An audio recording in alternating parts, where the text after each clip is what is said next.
இந்த செய்தியை உங்களுக்காக வழங்குவது அருண் மசாலா.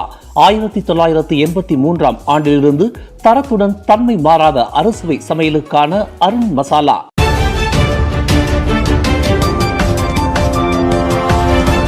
வணக்கம். திசைகளின் ஒரு மணி செய்திகள். 3 மணி நேரம் வெயிலில் நிற்க வைக்கப்பட்ட மாணவர் வெப்பவாதத்திற்கு இலக்கான சம்பவம். சுஹாகாம் விசாரணையை மேற்கொள்ள கோரிக்கை. பள்ளி ஒன்றில் ஆசிரியர் ஒருவர் மாணவருக்கு தண்டனையை வழங்கும் விதமாக 3 மணி நேரம் வெயிலில் நிற்க வைத்ததாக கூறப்படும் குற்றச்சாட்டு தொடர்பில் மனித உரிமை ஆணையம் சுஹாகாம் உடனடி விசாரணையை மேற்கொள்ள வேண்டும் என அதன் முன்னாள் ஆணையர் ஜேம்ஸ் நாயகம் வலியுறுத்தினார்.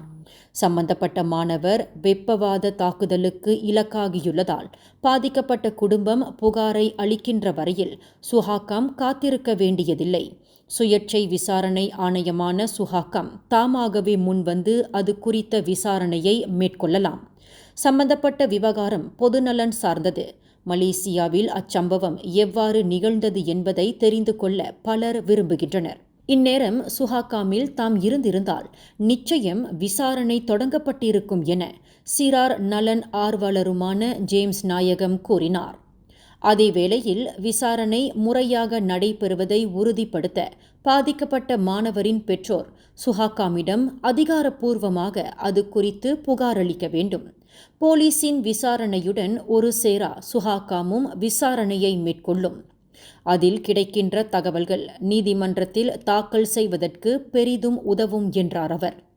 கடந்த ஏப்ரல் மாதம் 30 அம்பாங்கிலுள்ள ஓர் ஆரம்ப பள்ளியின் திடலில் 3 மணி நேரம் திடலில் நிற்க வைக்கப்பட்ட 5ஆம் ஆண்டு ஆண் மாணவர் வெப்பவாத தாக்குதலுக்கு இலக்கானதால் அம்பாங் மருத்துவமனையில் சேர்க்கப்பட்டார். நரம்பியல் பாதிப்புக்கு இலக்கான அம்மாணவர் உடற்பேறு குறைந்தவர் என்ற நிலைக்கு ஆளானதாக மருத்துவ அறிக்கையில் கூறப்பட்டுள்ளதாகவும் இனி அவரால் பள்ளிக்கு செல்ல முடியாது எனவும் கூறி அவரது பெற்றோர் போலீசில் புகார் அளித்துள்ளனர். வரக்கூடிய பினாங்கு சுங்காய் பாக்காப் சட்டமன்ற தொகுதி இடைத்தேர்தலில் பக்கத்தான் ஹராப்பான் சார்பில் பிகேஆர் கட்சி போட்டியிட உள்ளது. பினாங்கு ஒற்றுமை அரசாங்கத்தின் தலைமையில் நடைபெற்ற கூட்டத்தில் அம்முடிவு எடுக்கப்பட்டுள்ளதாக கூறிய அம்மாநில முதலமைச்சர் சௌ கொன்யோ அத்தேர்தலுக்கு பினாங்கு துணை முதலமைச்சர் முகமது அப்துல் ஹமீத் தலைமையேற்பார் என்றார் அவர். 3 தவணைகள் அத்தொகுதி பிகேஆரின் வசம் இருந்த நிலையில் கடந்த ஆண்டு நடைபெற்ற பினாங்கு சட்டமன்ற தேர்தலில் பரிகத்தான் நேஷனல் கூட்டணி சார்பில் போட்டியிட்டிருந்த பாஸ் கட்சி அத்தொகுதியை வென்றிருந்தது. கடந்த மே மாதம் 24 சுங்காய் பாக்காப் சட்டமன்ற உறுப்பினர் நூர் ஜம்ரி லத்தீப் உடல்நலக் குறைவால் காலமானதை அடுத்து அந்த தொகுதி காலியானதாக அறிவிக்கப்பட்டது. இந்நிலையில் வரக்கூடிய இடைத்தேர்தலில் சுங்காய் பாக்காப் தொகுதியை மீண்டும் பிகேஆர் கட்சி வெல்வதற்கு அனைத்து முயற்சிகளும் முன்னெடுக்கப்படும் என சோ கொன்யோ கூறினார். சிலாங்கூர் ஹுலுபர்னாம் சட்டமன்ற தொகுதிக்கான ஒருங்கிணைப்பாளர் மாற்றப்பட்டதில் தாம் சம்பந்தப்பட்டுள்ளதாக ஹுலு ஸ்லாங்கூர் அமானா கட்சியினர் கூறுவதை மாநில மந்திரி பசாரின் செயலாளர் சைஃபுடின் ஷாரி முகமட் திட்டவட்டமாக மறுத்துள்ளார்.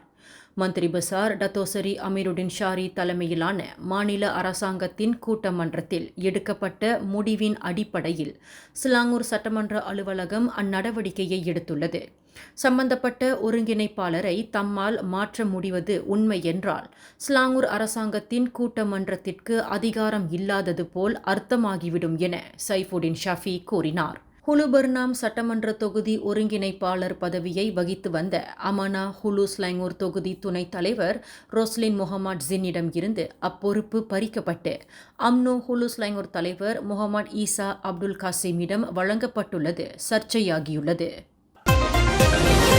ஆட்டிசம் குறைபாடுடைய 6 வயது சிறுவன் ஜெயின் ராயன் அப்துல் மட்டின் கொலை செய்யப்பட்ட விவகாரத்தில் போலீசின் தடுப்பு காவலில் வைத்து விசாரிக்கப்பட்டு வரும் அவரது பெற்றோரை இனி தாம் பிரதிநிதிக்கப் போவதில்லை என வழக்கறிஞர் மஹ்முத் ஜுமாஅட் தெரிவித்துள்ளார்.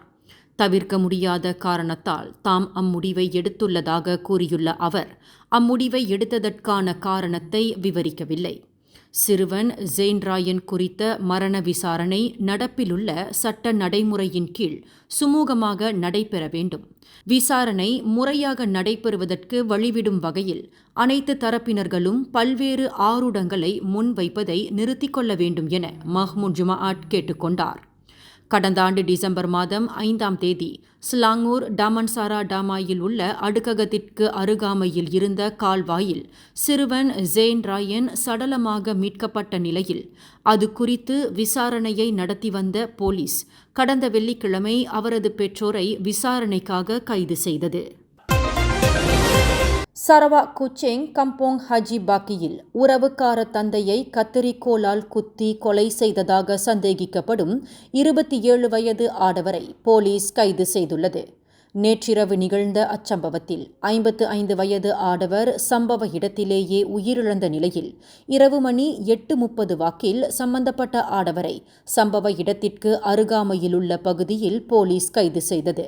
முன்னதாக அவ்விரு நபர்களிடையே ஏற்பட்ட கருத்து மோதல் உச்சக்கட்டத்தை அடைந்த நிலையில் கடும் சினமடைந்த அவ்வாடவர் அவரது உறவுக்கார தந்தையை கத்தரிக்கோலை கொண்டு நெஞ்சி பகுதியில் குத்தியதாக கூறப்படுகின்றது. தற்போது கொலை அடிப்படையில் விசாரணையை மேற்கொண்டு வரும் போலீஸ் அவ்வாடவரை தடுப்பு காவலில் வைத்து விசாரிப்பதற்கான அனுமதியை நீதிமன்றத்தில் இன்று கோரவுள்ளது. வெட்டிங் ஃபீவர் ஏற்பாட்டில் grand Indian wedding expo 2024 June 7ஆம் தேதி முதல் 9ஆம் தேதி வரை காலை 11 மணி தொடக்கம் இரவு 10 மணி வரை ஷா அலாம் IDCC அரங்கில் நடைபெறும். ப்ரீ வெட்டிங், போட்டோகிராஃபி, வீடியோகிராஃபி, டேக்கோ, பிரைடல், கேட்டரிங் என பல திருமண சேவைகளை ஒரே இடத்தில் பெற்றுக்கொள்ள grand Indian wedding expo 2024 6.6 billion வெள்ளி மதிப்பை உட்படுத்திய அரசாங்கத்தின் சொத்துக்களில் முறைகேடு புரிந்ததாக முன்னாள் பிரதமர் டத்தோஸ்ரீ நஜீப் துன் ரசாக், கருவூல முன்னாள் தலைமை செயலாளர் தான்ஸ்ரீ முகமது இர்வான் செரிகார் அப்துல்லா ஆகிய இருவர் மீதான வழக்கு விசாரணை இம்மாதம் 19ஆம் தேதிக்கு ஒத்திவைக்கப்பட்டது. அரசு தரப்பு வழங்கியுள்ள ஆவணங்களை அவ்விரு தரப்பினர்களின் வழக்கறிஞர்கள் ஆராய்வதற்கு ஏதுவாக அந்த இரு வாரக்கேடுவை கோலாலம்பூர் உயர்நீதிமன்ற நீதிபதி டத்தோ முகமது ஜமீல் ஹுசேன் இன்று வழங்கினார். அரசாங்கத்தின் சொத்துக்களில் முறைகேடு புரிந்ததாக அவ்விருவரும் 6 குற்றச்சாட்டுகளை எதிர்நோக்கியுள்ளனர். இந்தியாவை அடுத்த 5 ஆண்டுகளுக்கு நிர்வகிக்கக்கூடிய அரசாங்கத்தை தேர்வு செய்யக்கூடிய நாடாளுமன்ற தேர்தலுக்கான வாக்குகள் எண்ணும் பணிகள் அதிகாரப்பூர்வமாக தொடங்கின. அந்நாட்டிலுள்ள மொத்தம் 543 நாடாளுமன்ற தொகுதிகளில் ஆட்சியை பிடிப்பதற்கு 272 இடங்கள் மட்டுமே தேவைப்படுகின்றது. நாடாளுமன்றத்தில் எதிர்க்கட்சி என்ற அங்கீகாரத்தை பெற எதிர்க்கட்சி தரப்பினர் மொத்த இடங்களின் எண்ணிக்கையில் 10% அதாவது 55 இடங்களை கொண்டிருக்க வேண்டும். குஜராத்தின் சூரத் தொகுதியில் மட்டும் பாஜக வேட்பாளர் முகேஷ் தலால் போட்டியின்றி தேர்வு செய்யப்பட்டார். எனவே வாக்குகளை எண்ணும் பணிகள் தொடங்குவதற்கு முன்பாகவே பாஜக கூட்டணிக்கு ஓர் இடம் கிடைத்துள்ளது. தமிழ்நாட்டில் மொத்தமுள்ள 39 நாடாளுமன்ற தொகுதிகள் மற்றும் புதுச்சேரியில் ஒரு தொகுதி என 40 தொகுதிகளில் வாக்குகள் எண்ணப்பட்டு வருகின்றன. இம்முறை காங்கிரஸ் தலைமையிலான இந்தியா கூட்டணி இந்திய அரசாங்கத்தை கைப்பற்றுமா அல்லது பிரதமர் நரேந்திர மோடி தலைமையிலான அரசாங்கம் 3ஆம் தவணைக்கு தொடருமா என்பதை பொறுத்திருந்து பார்ப்போம். விவேக கைபேசிகளுக்கான அதிகாரப்பூர்வ தளங்களான கூகுள் பிளே, ஆப் ஸ்டோர் ஆகியவற்றை தவிர குறுந்தகவல் மற்றும் மின்னஞ்சல் வாயிலாக பகிரப்படும் APK எனப்படும் கைபேசி செயலி தொகுப்புகளை பொதுமக்கள் தங்களது கைபேசிகளில் பதிவிறக்கம் செய்யக்கூடாது என வலியுறுத்தப்பட்டுள்ளது. மக்களின் தரவுகளையும் நிதி குறித்த தகவல்களையும் கொள்ளையிடும் நோக்கில் குற்றவாளிகள் பொதுமக்களின் கைபேசிகளை ஊடுருவுவதற்கு அந்த அங்கீகாரமற்ற செயலிகளை பயன்படுத்துவதாக புக்கிட் அமான் வர்த்தக குற்றப்புலனாய்வுத்துறை இயக்குனர் டத்தோசரி ரம்லி முகமது யூசுப் தெரிவித்தார்.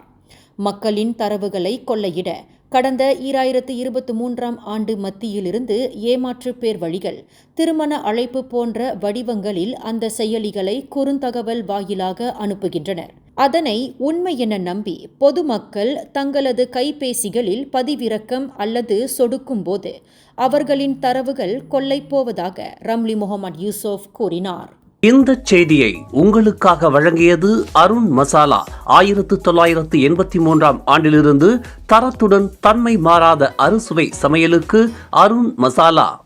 மேலும் செய்திகளை தெரிந்து கொள்ள கீழே இருக்கும் பெல் பட்டனை அழுத்துங்கள். உங்கள் மகிழ்ச்சியை வெளிப்படுத்த லைக் மற்றும் ஷேர் செய்யுங்கள். தொடர்ந்து திசைகளோடு இணைந்திருக்க சப்ஸ்கிரைப் செய்யுங்கள்.